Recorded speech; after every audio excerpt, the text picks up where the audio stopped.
Yo, what is up guys? It's Pedro here. So the Washington Commanders have released running back Jaret Patterson and a bunch of other players. So we're going to talk about that in today's video. If you guys are new, please subscribe, hit that like button and that notification bell because I'm going to be posting updates today and tomorrow on all the cuts. So you're not going to want to miss those videos. And it takes a few seconds just to subscribe and really help out a ton. And just to start off, a lot of guys are going to be losing their jobs today and tomorrow, not just with the Commanders, but across the league. And some of them, and a lot of them, will be back on the Commanders practice squad or other practice squads, but some won't ever be on an NFL roster again. So just unfortunate situation, but it's part of the business, unfortunately. So let's get into it. The Commanders have released running back Jaret Patterson. So, some people, I think most people thought he was going to miss it, but a few people commented on my video where I had him not making it, saying he would. And even though I really like him, he's a DMV guy. He's a great guy. And, he has fought his way, from an undrafted free agent, making the roster his first year, then last year on the practice squad, but being called up, and then just grinding, man. And he doesn't make it, unfortunately. This coaching staff just has a history of not valuing him a lot. Besides his rookie year, like last year, Jonathan Williams made it over him, was getting carries over him. Reggie Bonifon was getting carries over him. When he got carries over Jaret Patterson last year, I knew it was like basically over for him, and they still kept him around, and they might keep him on the practice squad. But one thing Ben Standig said is that like these cuts today are less likely to be on the practice squad because these are the tougher cuts. So they might want to keep Derek Gore. And, Derek Gore is solid. He is solid, but I personally think Jaret Patterson is better. And, Jonathan Williams is also solid, but this coaching staff just doesn't like Jaret Patterson. I said this in the last few months when it was trending towards him not making. We always kind of knew he wasn't going to make it, especially after they drafted Chris Rodriguez. I think Jaret Patterson, even if they give him a practice squad offer back, do not accept it. Like, he might want to be close to his family and everything, but if he wants to get to that next level to potentially be on an active roster, go somewhere else, work really hard. He'll get a practice squad, offer somewhere else. I almost guarantee it. If he doesn't, that would be, I don't know, that would be surprising. But let's say he gets one with whatever, the Chargers. He works really hard, and maybe he'll get called up this season at some point. But if not, keeps working hard, and he'll eventually make a roster spot if things work out. But yeah, it's unfortunate because I know he's a fan favorite, and he played well this year in the preseason, and in camp too, he looked good.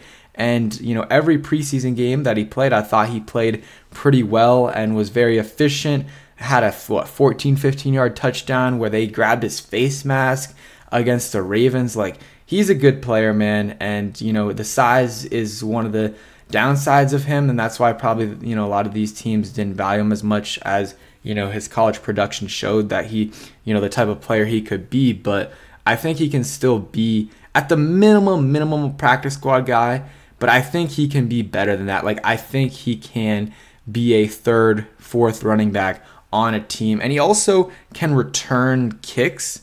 And, they didn't have him do that this year, but maybe another team that needs someone, he can try that out for them. But wishing nothing but the best for Jaret Patterson wherever he goes, whether that's, back here on the practice squad, which I would be, selfishly happy about because I like the guy in terms, and I think, maybe eventually could be on the team. But I think for him, I think it would be better to go elsewhere. But that's it on Jaret Patterson. I know I'm not making a big deal out of it, but I just, really like him and wish he could have, stayed here a little bit longer on the practice squad. But still could happen. Let's go over some of the other cuts that are happening. So, I talked about in the other video, they have released Marcus Kemp, so he is gone.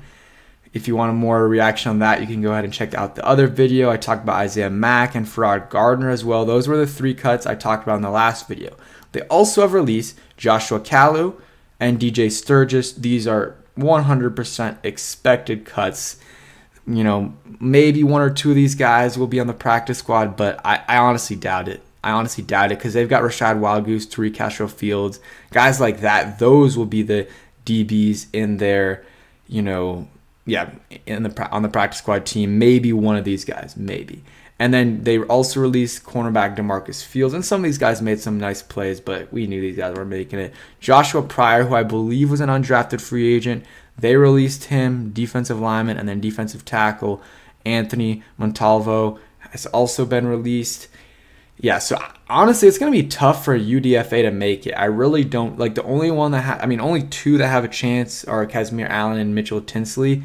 I honestly don't think Casimir Allen should make it after his performance, and you can probably keep him on the practice squad. And same thing with Mitchell Tinsley. But, you know, it was honestly easy making the cuts. Like, there weren't any guys that I was like, man, it really sucks cutting this guy when I was doing the 53-man roster projection. So they might be able to fit in Mitchell Tinsley if they want. I think the three kind of tough ones are Jake Fromm, Mitchell Tinsley, and Alex Arma. What they want to do with those, you know, three guys is, you know, the real question. Let's see any other guys that got released. I'm sure there are. Let's see. They have released Zion Bowens. He said Zion Bowers, but it's Zion Bowens.